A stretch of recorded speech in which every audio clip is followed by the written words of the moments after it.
Il était une fois, dans un monde rempli de couleurs et de merveilles, trois amis très différents. Luna, une petite poisson curieuse, Lino, un lion courageux, et Vivi, un oiseau joyeux. Ils vivaient dans un royaume où les mers, les terres et le ciel se rencontraient au bord d'une immense forêt. Luna, qui nageait dans l'océan, rêvait de découvrir la terre ferme. Elle se demandait pourquoi les poissons vivaient dans l'eau, tandis que les mammifères comme Lino erraient sur la terre et que les oiseaux comme Vivi volaient dans les cieux.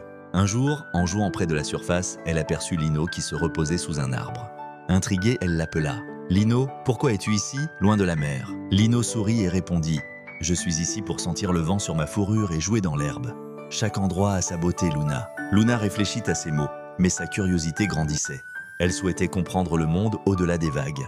C'est alors que Vivi, perchée sur une branche, s'envola et se posa près d'eux. « Luna, dit Vivi, viens avec moi, je te montrerai le ciel. » Luna, excitée, accepta l'invitation. Lino, bien qu'il ne pouvait pas voler, décida de les accompagner jusqu'à la plage. Ensemble, ils arrivèrent au bord de l'eau. Vivi prit son envol tandis que Luna, avec un peu d'aide, sauta dans les vagues. Lino, lui, observa avec émerveillement. « Regarde comme c'est beau! Chaque créature a sa place dans ce monde. » Luna réalisa alors que chaque être vivant était unique, avec un rôle à jouer. Les poissons dansaient dans les mers, les mammifères exploraient la terre et les oiseaux volaient dans le ciel. Chacun avait ses propres talents et ses propres rêves. En fin de journée, Luna, Lino et Vivi se retrouvèrent sur la plage, fatigués mais heureux. Luna dit « Je comprends maintenant. Nous sommes tous différents. Mais c'est cette diversité qui rend notre monde si merveilleux. » Et ainsi, les trois amis apprirent que peu importe où l'on vit, il est essentiel d'accepter et d'apprécier les différences de chacun. La morale de leur aventure était simple. Dans la diversité, il y a la beauté et chaque créature a sa place dans le grand livre de la vie. Une petite fille nommée Lily se promenait sur la plage. Ses longs cheveux blonds flottaient au vent tandis qu'elle scrutait le sable à la recherche de trésors cachés. Elle avait trouvé un coquillage extraordinaire, plus grand et plus irisé que tous ceux qu'elle avait vus auparavant. Sa surface était couverte d'étranges symboles qu'elle ne pouvait pas déchiffrer. Lily porta le coquillage à son oreille. Elle entendit un faible murmure, comme une voix venant des profondeurs de la mer. « Viens, Lily explore le royaume d'arc-en-ciel », chuchota la voix. Un monde de magie et d'émerveillement t'attend. Fascinée par l'appel de l'inconnu, elle porta le coquillage à ses lèvres et prononça les mots que la voix lui avait soufflés. Un éclair de lumière bleutée enveloppa Lily. Elle sentit une vague de chaleur et une sensation de vertige. Elle se retrouva dans un endroit qui dépassait de loin son imagination. Arc-en-ciel, un monde sous-marin vibrant de couleurs et de vie. Des poissons exotiques aux écailles irisées nageaient gracieusement à travers des forêts de corail scintillantes. De gigantesques tortues marines flottaient sans effort au-dessus de prairies d'eau. Lily était émerveillée par tout ce qu'elle voyait. Elle resta longtemps bouche bée, observant les créatures étranges et magnifiques qui l'entouraient. Une baleine massive, ses yeux brillants la regardait fixement. La baleine s'approcha lentement de Lily et lui parla dans un langage mais elle sentit une connexion avec Elle essaya de lui répondre, mais ses paroles se perdirent dans le vide. Elle ouvrit sa gueule bée et un flottement musical en jaillit. Les notes étaient aussi pures et éthérées que le chant d'eux. Lily ferma les yeux et écouta. Elle réalisa que la baleine lui parlait à travers la musique, lui racontant l'arc-en-ciel et de ses habitants. Lily ouvrit les yeux et regarda la baleine avec gratitude. Elle comprenait maintenant son message. Arc-en-ciel était un endroit de paix et d'harmonie où toutes les créatures vivaient en équilibre les unes avec les autres. Lily passa les jours et les nuits suivants à explorer les merveilles d'elle nagea avec les dauphins, dansa avec les étoiles de mer et apprit les secrets des anciens corailleurs. Oublia jamais le coquillage qui lui avait permis de venir dans ce monde extraordinaire. Chaque fois qu'elle le tenait dans sa main, elle se sentait connectée à la magie d'eux. Le moment vint pour Lily de retourner chez elle. Triste de quitter ce monde merveilleux, Lily retourna au rivage où elle avait trouvé le coquillage. Elle le porta à ses lèvres et prononça les mots qu'il. Elle se retrouva sur la plage, le coquillage toujours dans sa main, ses couleurs et sa magie gravées à jamais dans sa mémoire. Lily Nell garda le coquillage comme un précieux souvenir, un rappel du monde extraordinaire qu'elle avait découvert. Et chaque fois un petit lapin nommé Truc était un lapin très curieux. Il aimait explorer chaque coin de la forêt, fouiller sous les buissons et chasser les papillons multicolores. Un matin, il sautait joyeusement parmi les fleurs. Truc entendit un bruit étrange. C'était un petit bruit de grincement, comme si quelque chose de lourd se déplaçait. Curieux, il suivit le bruit et arriva à un endroit où il y avait une grande porte enterrée dans le sol. La porte était toute en bois sombre, avec des clous rouillés et une petite poignée en fer. Truc ne pouvait pas résister à son envie d'ouvrir la porte. Il saisit la poignée et tira de toute sa force. La porte s'ouvrit lentement, laissant apparaître un escalier qui descendait dans l'obscurité. Sans hésiter, Truc commença à descendre l'escalier. Au bas de l'escalier, il trouva une grande salle remplie de tout un tas de trésors. Mais Truc n'y était plus intéressé par une petite porte située au fond de la salle. Il sautait jusqu'à la porte et l'ouvrit. Derrière cette porte, il y avait un jardin magique. Dans le jardin, les fleurs parlaient, les arbres dansaient et les oiseaux chantaient des chansons merveilleuses. Truc était ravi. Il passa tout l'après, midi à jouer avec les animaux du jardin, comme les écureuils qui lui montraient leurs cachettes de noix et les papillons qui lui montraient les plus belles fleurs. Mais le soleil commença à se coucher.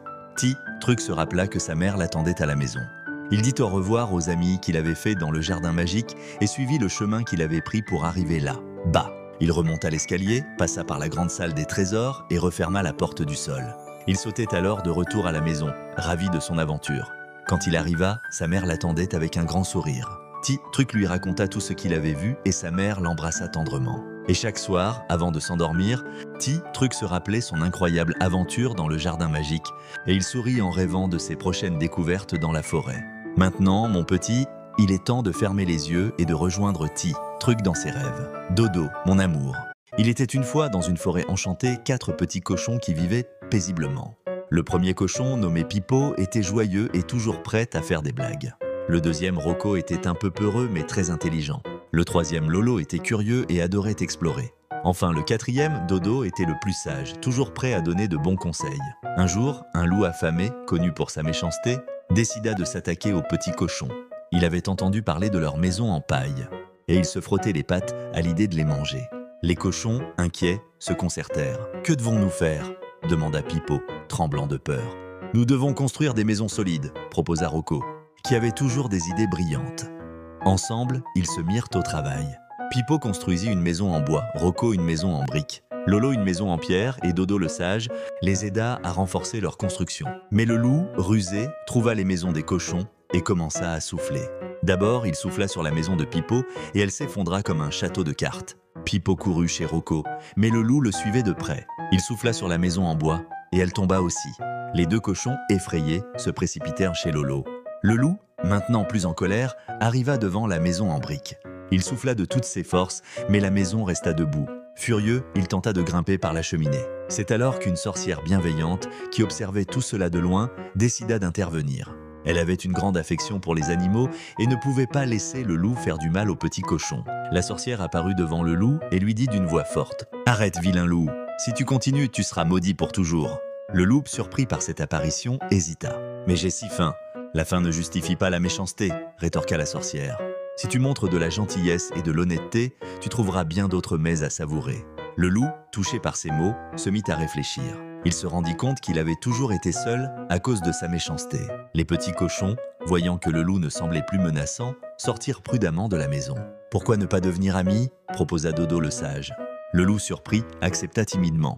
La sorcière, satisfaite, utilisa sa magie pour leur apprendre à partager et à s'entraider. Ainsi le loup et les 4 petits cochons devinrent les meilleurs amis du monde. Ils jouaient ensemble, partageaient en des repas et apprirent que la gentillesse et l'honnêteté l'emportaient toujours sur la méchanceté. Et c'est ainsi que dans la forêt enchantée, l'amitié triompha et tous vécurent heureux pour toujours. Un portail lumineux s'ouvre sur un paysage magnifique, rempli de lumière douce, de jardins luxuriants et de cascades scintillantes. Dans un lieu où la paix règne éternellement, là où la lumière et l'amour sont infinis, se trouve le paradis. Des figures divines, symboles de différentes cultures. Par exemple, une déesse de la nature, un dieu de la lumière. Une figure d'amour universel se tiennent côte à côte, souriantées dans un cercle. Des êtres humains, animaux et autres créatures, tous heureux, jouant, chantantes, dans un environnement naturel parfait. Tous les enfants du paradis, quelle que soit leur forme ou leur origine, vivent dans la paix et la liberté. Des scènes illustrant la coexistence harmonieuse. Une famille humaine qui partage un repas avec des animaux, des enfants qui jouent avec des éléments naturels, des danseurs de différentes cultures. Dans ce lieu d'amour, chaque être trouve sa place, chaque voix est entendue, chaque cœur est connecté. La caméra s'élève pour montrer une vue panoramique du paradis, révélant une lumière cosmique qui relie tous ces éléments. L'unité, la paix et l'amour sont la véritable essence du paradis. Un message écrit en lettres dorées, que cet amour et cette harmonie remplissent aussi notre monde. Histoire de Tim et la forêt magique, il était une fois un petit garçon nommé Tim. Tim avait 6 ans et il adorait les aventures perdues dans une forêt près de sa maison. La forêt était pleine de grands arbres aux feuilles vertes, de fleurs colorées et de petits ruisseaux qui coulaient doucement. Tim marchait, tout excité, en observant tout autour de lui. Il a vu des oiseaux qui chantaient dans les arbres, des écureuils qui sautaient d'une branche à l'autre et des papillons multicolores qui dansaient au-dessus des fleurs. Mais peu à peu, Tim s'est rendu compte qu'il ne reconnaissait plus les endroits où il était passé. Il commençait à avoir peur. Il a appelé son maman et son papa, mais personne ne répondait. Il a commencé à pleurer un peu, mais il a décidé de ne pas perdre courage. Il a continué à marcher en suivant le ruisseau. Il a vu une petite maison au bord du ruisseau. La maison était faite de bois et avait une porte rouge. Une petite fée a ouvert la porte. Elle avait des ailes brillantes comme des diamants et un sourire doux. « Bonjour petit garçon, pourquoi es-tu si triste ?» a demandé la fée. Tim a expliqué à la fée qu'il était perdu. « Mais veux-tu vivre une petite aventure avec moi ?» Tim a oublié sa peur et a accepté avec enthousiasme. A emmené dans un coin de la forêt où il y avait un champ de champignons géants. Ils ont sauté sur les champignons comme s'ils ont joué à cache avec les elfes qui vivaient dans les arbres. Maintenant, heure de te ramener chez toi. Elle a touché Tim avec sa baguette magique et tout de Tim se trouvait à là. Il a vu sa maman et son papa qui cherchaient désespérément. Il leur a raconté toute son aventure. Il n'avait pas tout à fait l'air de croire à son histoire, mais Tim savait que c'était vrai. Depuis ce jour, il espérait revoir la petite fée et vivre de nouvelles aventures. Et c'est maintenant heure de fermer les yeux et de faire de beaux rêves, mon petit chou. Il y a fort longtemps, avant même que les montagnes ne soient aussi hautes qu'elles le sont aujourd'hui, avant même que les rivières ne tracent leur chemin sinueux à travers les plaines verdoyantes, la terre c'était un endroit plutôt triste et monotone. Des arbres imposants, certes, se dressaient fièrement, leurs branches nues et noueuses s'élançant vers le ciel gris. Mais aucune couleur vive ne pointait pour rompre la monotonie des bruns, des verts foncés et des gris. Pas un seul pétale, pas une seule teinte joyeuse ne venait égayer ce paysage primitif. Dans une petite grotte nichée au cœur d'une forêt de conifères anciens, vivaient 2 sœurs sorcières. La plus jeune, Caloupilère, aux cheveux couleur de soleil couchant et aux yeux pétillants comme des émeraudes, était impulsive et pleine d'énergie. Sa sœur aînée, Grand-mère Cal, aux cheveux d'argent et au regard serein et sage, était plus calme et réfléchie, son expérience surpassant largement l'enthousiasme juvénile de Caloupilère. Malgré leurs différences, elles étaient inséparables et partageaient un amour profond pour la nature. Même si la nature, pour le moment, ne leur rendait pas l'appareil. Un jour, alors que Caloupilère s'ébattait dans la clairière devant leur grotte, elle trébucha sur une petite pierre lisse étrangement brillante. En la ramassant, elle sentit une vague de chaleur parcourir sa main. La pierre pulsait doucement, émettant une lumière douce et chatoyante. Elle la montra à Grand-mère Cal. « Regarde, Grand-mère Cal !» s'écria Caloupilère, les yeux brillants d'excitation. « Cette pierre, elle est magique !» Grand-mère Cal examina la pierre avec attention. Ses doigts, ridés par les années, caressèrent sa surface lisse. « Tu as raison, ma petite Caloupilère. Cette pierre est une pierre de lumière, un fragment de la première étoile tombée sur Terre. Elle porte en elle le potentiel de la vie, la promesse de beauté. » Une idée prit alors forme dans l'esprit de Caloupilère. Grand-mère Cal, on pourrait créer quelque chose de magnifique avec cette pierre, on pourrait faire pousser des fleurs. Grand-mère Cal sourit. L'idée était audacieuse, mais pas impossible. Les années passées, à étudier les mystères de la nature, avaient appris à la vieille sorcière que même les choses les plus extraordinaires pouvaient être réalisées avec de la patience, de la magie et surtout beaucoup d'amour. Ensemble, les 2 sœurs se mirent au travail. Elles collectèrent de la terre riche, de l'eau pure de la source sacrée et des feuilles d'arbres anciens. Grand-mère Cal, avec ses connaissances ancestrales, guida Caloupilère dans le rituel. Elle chantait des incantations anciennes, leur voix se mêlant au murmure du vent et au bruissement des feuilles. Elles dansèrent autour de la pierre de lumière, leurs mouvements gracieux et précis, comme une chorégraphie orchestrée par les éléments eux-mêmes. La pierre de lumière, irradiant une énergie de plus en plus intense, flottait au centre d'un cercle de terre préparé. Caloupilère, avec des mains tremblantes mais déterminées, planta délicatement la pierre dans la terre humide. Elle ferma les yeux, visualisant des pétales délicats, des couleurs éclatantes et un parfum envoûtant. Grand-mère Cal prit la main de Caloupilère. « Imagine, ma petite, imagine la beauté que nous allons créer, imagine la joie que cela apportera à la terre. » Ensemble, elles répétèrent le chant magique, leurs voix s'harmonisant parfaitement, leurs cœurs battant à l'unisson. Une lumière aveuglante jaillit de la pierre de lumière, illuminant la clairière d'une lueur céleste. La terre autour de la pierre se mit à vibrer, à gonfler. Une tige verte et fine émergea du sol, s'étirant lentement vers le ciel. Puis, lentement, comme un épanouissement magique, une fleur apparut. Ses pétales d'un rouge flamboyant s'ouvrirent, révélant un cœur d'or pur. Et c'est ainsi que la première fleur vit le jour. Un grand merci à Caloupilère et à Grand-mère Cal Il était une fois dans la petite ville de Châteauclair un enfant nommé Ladebrouille. Ladebrouille était un jeune garçon très curieux et débrouillard, toujours à la recherche d'aventures et de mystères à résoudre. Depuis qu'il était tout petit, il rêvait de devenir inspecteur de police, car il admirait le courage et la détermination des policiers de sa ville. Chaque nuit, Ladebrouille s'endormait en rêvant de devenir un grand inspecteur de police, résolvant les affaires les plus complexes et attrapant les plus grands criminels. Mais pour l'instant, il devait se contenter de jouer au détective dans son quartier, résolvant des énigmes simples et aidant les résidents avec des problèmes mineurs. Un jour, un mystérieux cambriolage eut lieu dans la bijouterie du centre-ville.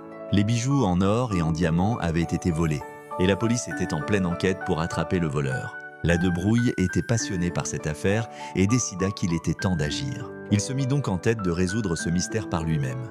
Il commença par interroger les commerçants du quartier, posant des questions sur les personnes suspectes qu'ils auraient pu remarquer ces derniers jours. Il fouilla les rues à la recherche d'indices, examinant chaque recoin avec attention. Mais plus il avançait dans son enquête, plus il se rendait compte de la complexité de l'affaire. Les suspects étaient nombreux et les pistes semblaient se brouiller à chaque nouvelle découverte. Ladebrouille commençait à douter de sa capacité à résoudre ce mystère seul. Pourtant, il refusait d'abandonner.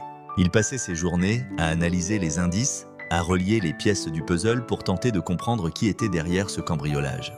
Il ne mangeait presque pas, il ne dormait presque pas, tant il était obsédé par cette affaire. Et puis un soir, alors qu'il fouillait une ruelle sombre à la recherche d'indices, il entendit un bruit suspect derrière une poubelle. Il s'approcha avec prudence, le cœur battant, et découvrit un homme en train de compter des bijoux volés. C'était le voleur! Sans réfléchir, Ladebrouille appela la police et resta caché observant l'arrestation du voleur en direct.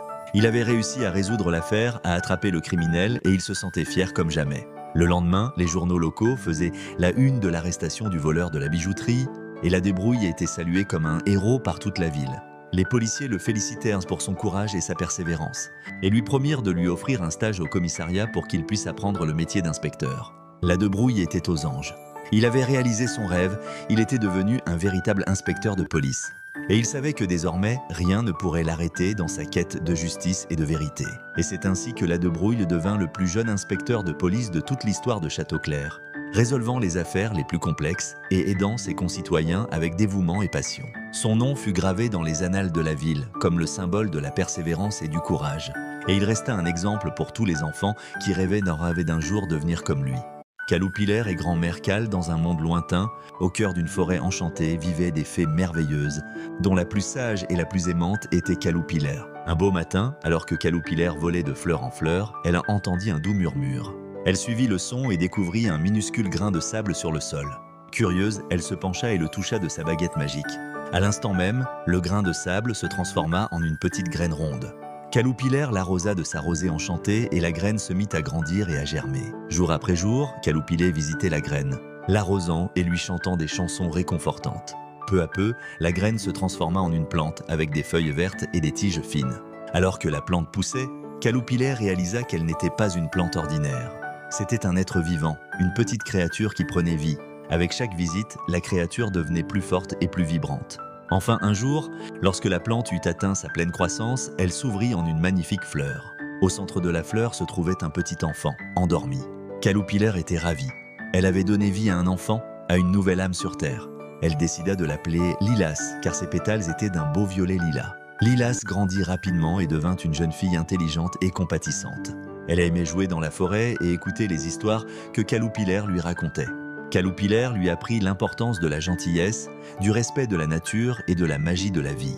Et ainsi, grâce à la magie de la fée Caloupilère, une vie était venue au monde et remplissait la forêt enchantée de joie et de bonheur. Les aventures de grand-mère Cal et de Caloupilère. Il était une fois, sur l'île de la Réunion, deux sœurs sorcières au pouvoir très différent. Caloupilère, la plus jeune, était connue pour sa bonté et sa douceur. Elle avait la capacité de donner vie à la neige, une chose rare dans cette île ensoleillée.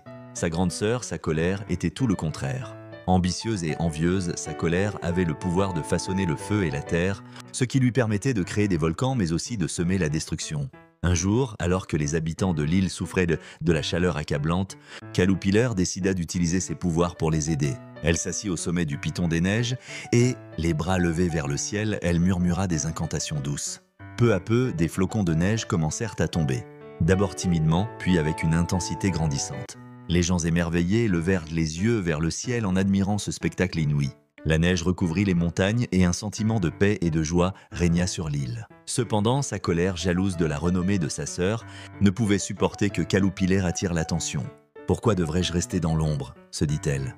Elle décida alors de contrecarrer les plans de sa sœur. Sa colère s'approcha des lieux volcaniques de l'île et commença à incanter des sorts de feu et de terre. En quelques instants, les volcans se mirent à rugir, crachant des nuées de cendres et faisant trembler le sol. La bataille entre les deux sœurs faisait rage.